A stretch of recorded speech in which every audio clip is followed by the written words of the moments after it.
On this episode of Common Denominator. Once you get rid of that pressure to say everything perfectly and just mechanically and robotically, once you get rid of that, then you're present. Then you're a storyteller, and that's what really resonates. This is Common Denominator, straight-up conversations with Moshe Popack. Relying on critical thinking and open-spirited debate, we invite you to find common ground on everyday issues and encourage you to be bold, to be optimistic, and to take action. To learn more, head to MoshePopack.com, and we'd be so grateful if you'd like, share, and subscribe to the show. Now, here's your host, Moshe Popack. Hi, and welcome to the show. This week, finding common ground on a very common fear, public speaking. After a couple of years of being relegated to video conferencing, people are now giving speeches, sitting on panels, attending conferences, and presenting in person to one another. And if you need to speak in public, confidently and powerfully, we've got expert advice to help you conquer your fear and own the room. Joining me is Dave Aizer, a national TV host, TEDx speaker, author, and public speaking and media consultant. Dave, welcome to Common Denominator. It is my pleasure to be on the show. How are you, Moshe? I am doing great. Thank you. So I want to start with a stat which I actually found a little mind-blowing. So the National Institute of Mental Health reports that public speaking anxiety affects about 73% of the population. They also report that fear of public speaking is the most common phobia, ahead of death, spiders, and height. Why do you think that is? Isn't that wild? Completely. So Seinfeld has this amazing quote where he essentially recites that stat, and he says that means if you're at a funeral, you'd rather be in the casket than giving the eulogy. It's amazing, and I think it's because people feel really vulnerable and really judged when they're speaking in public. There's this expectation that since you're giving a speech or a presentation that you're the expert, and every word that you say carries so much meaning, and that's a lot of pressure. So we'll break down all the different levels of advice I have, but the main thing I tell people is don't try to be perfect. I don't even know what perfect means as a public speaker, but once you get rid of that pressure to say everything perfectly and just mechanically and robotically, once you get rid of that, then you're present. Then you're a storyteller, and that's what really resonates. Yeah, definitely. I can understand that. In other words, you have the fear, and kind of, I guess it's one of your, before the show we were talking about that, kind of jumping into your fears. And once you jump into that, it's extremely powerful. So let's talk about practical ways to deal with the phobia of public speaking. I know you have a strategy called the 3 Ps. Let's start with the first P, preparation. Tell us what goes into preparation. Yeah, and I think, so the 3 Ps are preparation, poise, and performance, and everybody talks about poise, which is the anxiety piece, but to me, if you're not prepared well, you can do all the deep breathing exercises you want to do and all the positive mantra stuff, but you're in a lot of trouble. So you got to prepare. You know those people who just wing it? Yeah, I'll just wing it. No big deal. That doesn't go well. We've seen the wedding speeches that bomb. So preparing, there's a lot to say about preparing, but I'll break it down to what I think the most important pieces are. The first one is when you're going to speak in public in any capacity, you on this podcast, for example, first thing you have to ask yourself is, who's the audience and why do they care? Because it's always about the audience. No matter what you're talking about, what the forum is, even if it's about you, it's still about them. It's still for them. They've given you their time, sometimes their money. So you got to really think about, who are they specifically? Why do they care? And how can I provide value? So once you figure that out, then you move on to who are you as a speaker and what's your unique value? Why should Moshe Popack be hosting the show and not somebody else? What is it about your specific life experiences that makes you the expert to host the show? Now you have a good idea of who the audience is and who you are. So now you move on to your talking points. Do I need to be fully scripted? Do I want to be a little bit off the cuff? Do I want to just focus kind of on high level? What are the 3 most important things? That's probably a good way to do it. Kind of start with what's the most important takeaway I want people to have with this speech, and work off of that. And then the rehearsal process, which people hate. Whenever I work with somebody, I say, well, what's your rehearsal process? And they go, I rehearse. I kind of read it to myself, and I feel good about it. And I said, that's not rehearsing. Sure. Rehearsing is rolling a camera, even if it's your phone, and performing and watching it and being honest with yourself, being fair to yourself, and maybe having one other person also be honest and fair with you. But until you see yourself and hear yourself, you're not going to know where you're falling short and what you're doing really well. So I think those are the most important parts of preparation. Yeah, so I know that in all parts of life, I just want to go to that one point, the preparation, the first of the P's. I think that applies in all parts of life. It is an excellent tool for anything, putting intention and preparation and organization onto something that you want to accomplish. So I think that that's excellent. And let's go to the second P, poise. Tell us a little bit about poise. Okay, so now you've prepared well, and it's getting closer to the day of the performance, whatever that performance is, and you are various levels of terrified. Maybe you're super terrified, maybe you're kind of terrified, maybe you're mostly okay, but all of these things are fine. But there are some things that you can do physiologically, emotionally, to get rid of some of those fears or at least mitigate them. I think the first piece is positive self-talk and visualization, which I know is huge. Yes. Yeah, that's huge for you. I can't tell you how many clients I've had who've called me and said, "Hey, you got to work with me. I'm dreading this speech I'm going to give. I have to give a speech. My boss is making me go on TV." These kinds of statements. It's impossible to be good at this if you're putting all that on it. So I think to some degree you got to go into this thing. And I'm not saying go in thinking, I'm going to be great, I'm going to be the greatest thing ever. That may not be realistic. But go in thinking, I'm going to provide value. Who cares if I trip on a word or two? It's not about that. It's about when I'm done with my speech, the audience will be better for having heard that. I'm excited to provide them value, whatever the topic is. So you start thinking about it from that perspective. Next thing is, I'm a big believer in envisioning success and setting up your rewards ahead of time. So in other words, if you've got a big speech to give and you're really nervous about it and the speech is at 2 o'clock, why don't you go ahead at 10 a.m. and book your dinner reservation, book your celebration before you even give your speech. So when you're about to take the stage, you're like, man, as soon as I crush this, I'm going to go eat at my favorite restaurant, have a great glass of wine. Those are some things that you can do ahead of time. And then there's some physiological stuff. There's a great breathing exercise that I recommend for people called box breathing. And if you're about to perform and you're super nervous and you're short of breath, the Navy SEALs do this, so clearly it works. It's 4 counts of 4. So you breathe in for 4, hold it for 4, breathe out for 4, and hold that for 4. And if you do that for a few minutes before you take the stage or step on the TV set or whatever, that's going to give you clarity and slow you down. And there's a bunch more I can say, but fire away. But I want to just go to 2 points. First of all, the positive self-talk. And you correctly pointed out that is a huge framework of how I think about life. I always go to up to the age of 18, how many times have we heard the word no compared to the word yes? So we have to actually be talking to ourselves, look ourselves in the mirror all day, every day, talking positive words to ourselves. Because literally we are a supercomputer, the brain, right?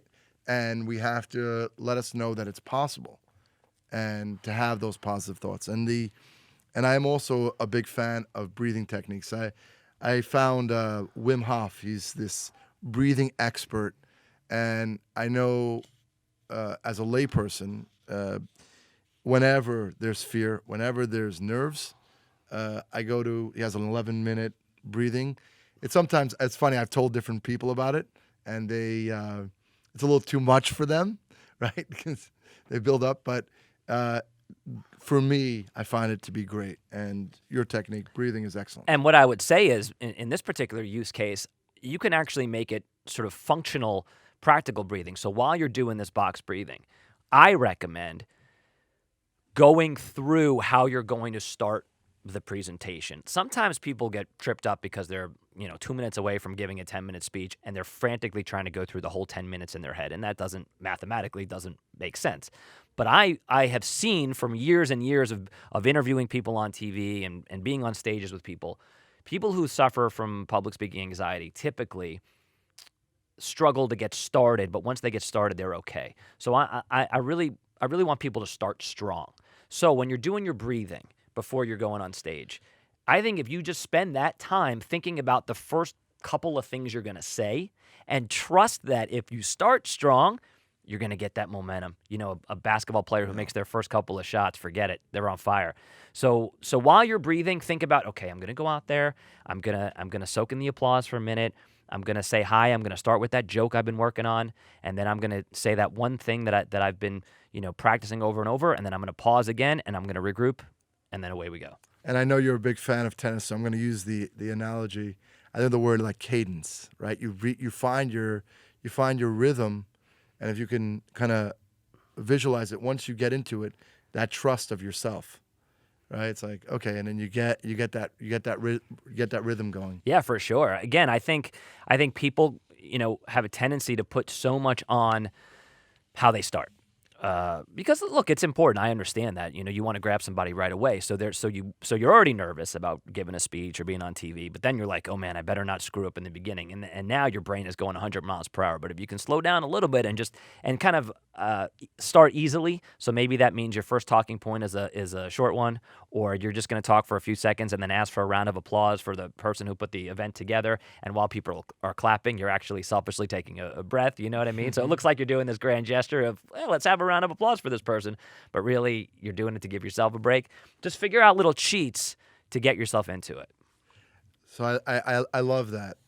In other words, people don't realize that you're actually doing continued prep while it's going on, right? Right. It's great.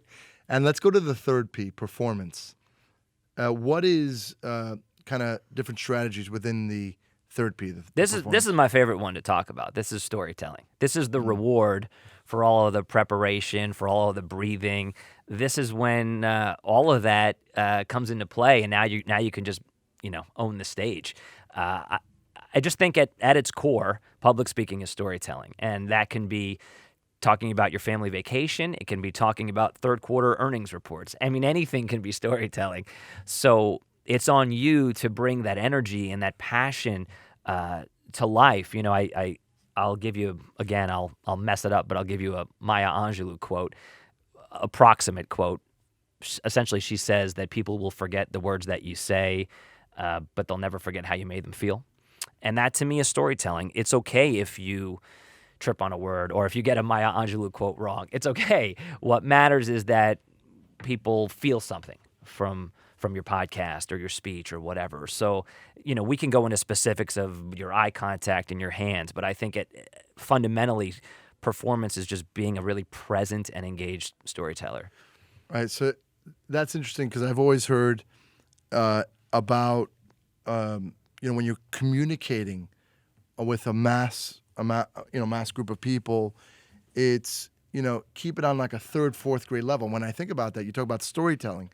I'm like, yeah, people go to a dinner, right, and they're enjoying their food, and they're exhausted from their day. They want to relax.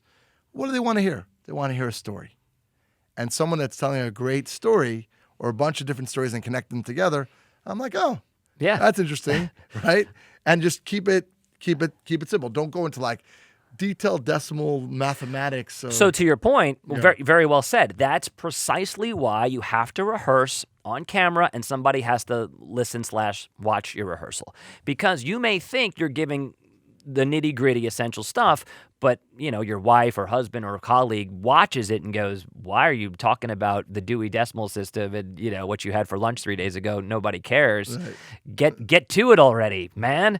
Right. So write good stuff, rehearse it well, and then to be a great storyteller, all of the other stuff has to have been done well so you can just focus on the task at hand. Like you as a podcast host, if you're interviewing somebody And if you're thinking to yourself, oh crap, I really should have prepared better. Oh man, I'm starving. I didn't eat anything today. I wish I had worked out. I hate my shoes. If you're thinking about any of these things, it's going to detract from your ability to be present and to be a good listener and to ask good questions. So to be a great storyteller, do all the other work so you can just concentrate on moving people.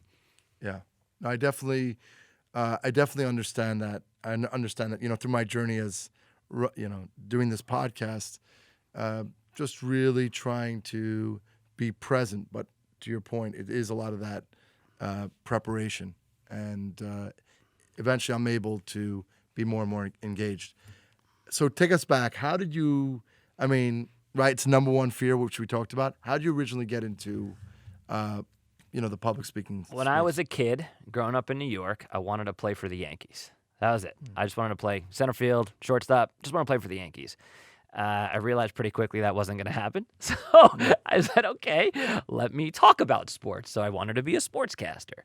So I went to the University of Miami, broadcast journalism. I did all the football and baseball and basketball games on the radio. I traveled the country in college, covering sports, super cool.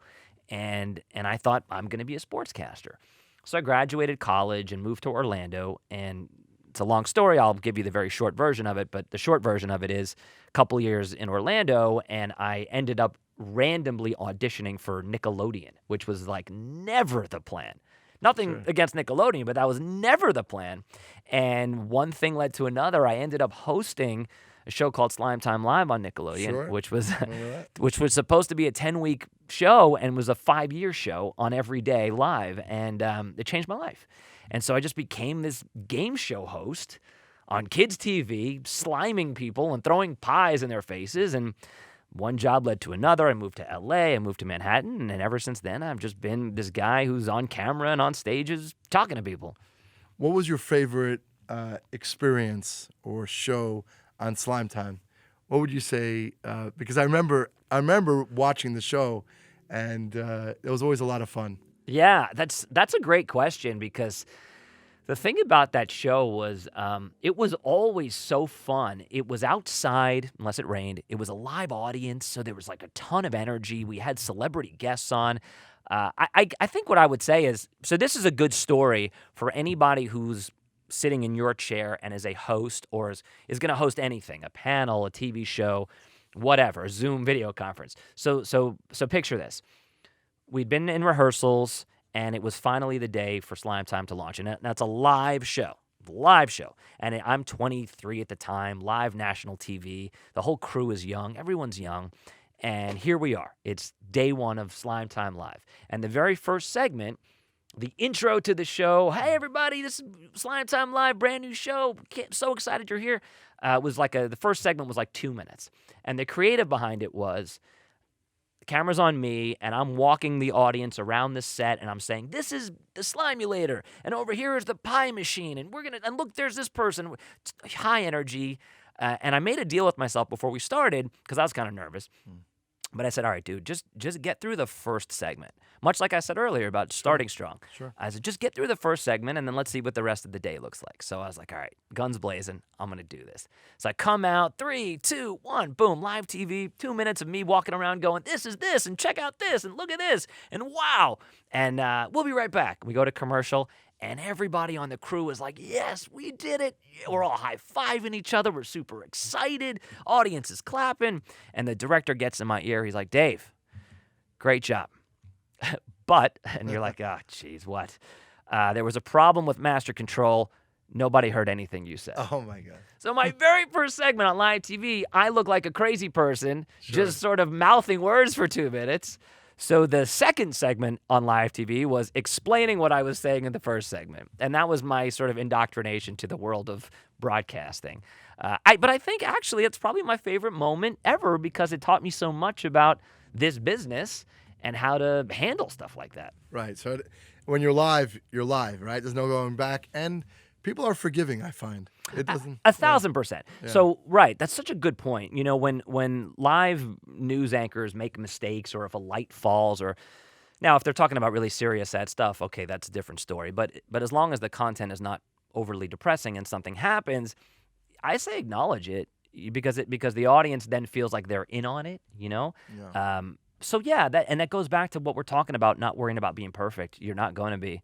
I've said so many dumb things on live TV, but you just own it. And I know, on a more serious note, I know you gave a TED talk about your journey with stage 3 melanoma. Tell us a little bit about that, the TED talk, your journey, and that experience. About 7 years ago now, I had a mole on my face, and I said, okay, that's new. So I went to the dermatologist.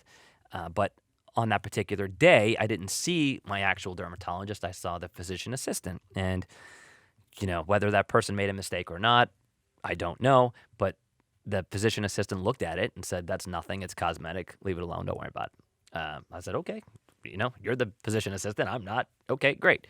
So I left it alone. And then over the course of the next couple of months, it did all of the things that melanoma moles do. It got bigger, it changed colors, it changed shape, it started bleeding. So I was like, this does not look right. So I went to a different dermatologist merely because of proximity to my house. I just didn't feel like driving to my original one. I walked into his exam room and he said, essentially, nice to meet you. Tell me about that mole on your face.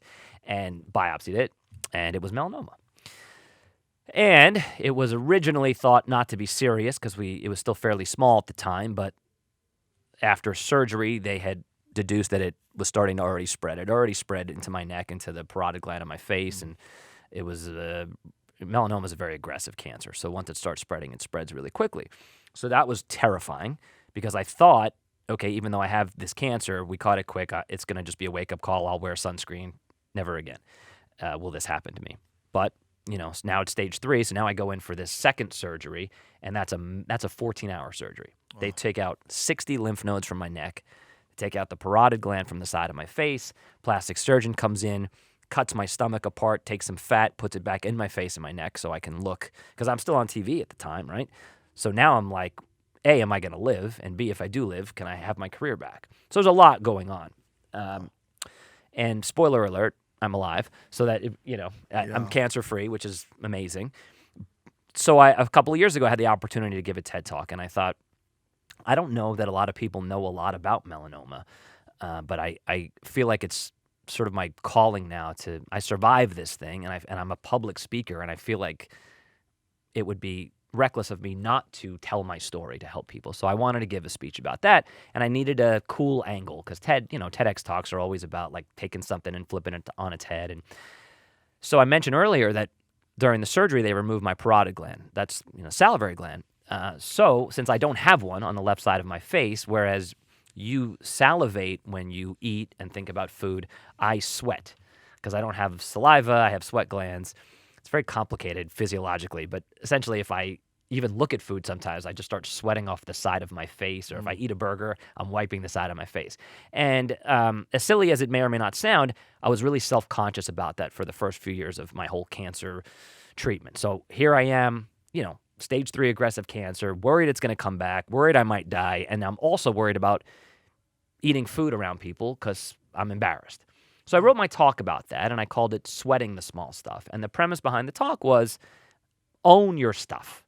Whatever your stuff is, in my particular case, sweat it out and let the world see it, because they'll see it and they'll ask you what happened, and you'll tell them that you beat cancer, and you'll tell them, how tough you are, or they'll just figure out how tough you are, and they'll be inspired. And so my whole talk was about like owning whatever your insecurities are. We all have stuff, physical stuff, emotional stuff. Just kind of wear it and own it. And I hope it resonated. Yeah, I think that's a great tip because we're all just human. We're actually not perfect. I mean, I do believe the mere fact that we come into this world, we are perfect, but I'm a big fan of owning your stuff. So thank you for pointing that out. In other words, people can have all different things that in their mind they think is embarrassing, it's an issue. So I love that you brought that out. And how could, to your TED Talk, how could people find out to actually watch your TED Talk, and learn more about you and about public speaking? If you go to daveaizer.com, you will learn more about me than any human being ever needs to. You'll see more of my video clips than you need to. You could watch my TED Talk, read my blogs, et cetera, et cetera. So just go there. Well, thank you so much, Dave. Really, hopefully we got some good techniques in public speaking, and I really appreciate your story. Thanks, Moshe. Thank you so much. Appreciate it.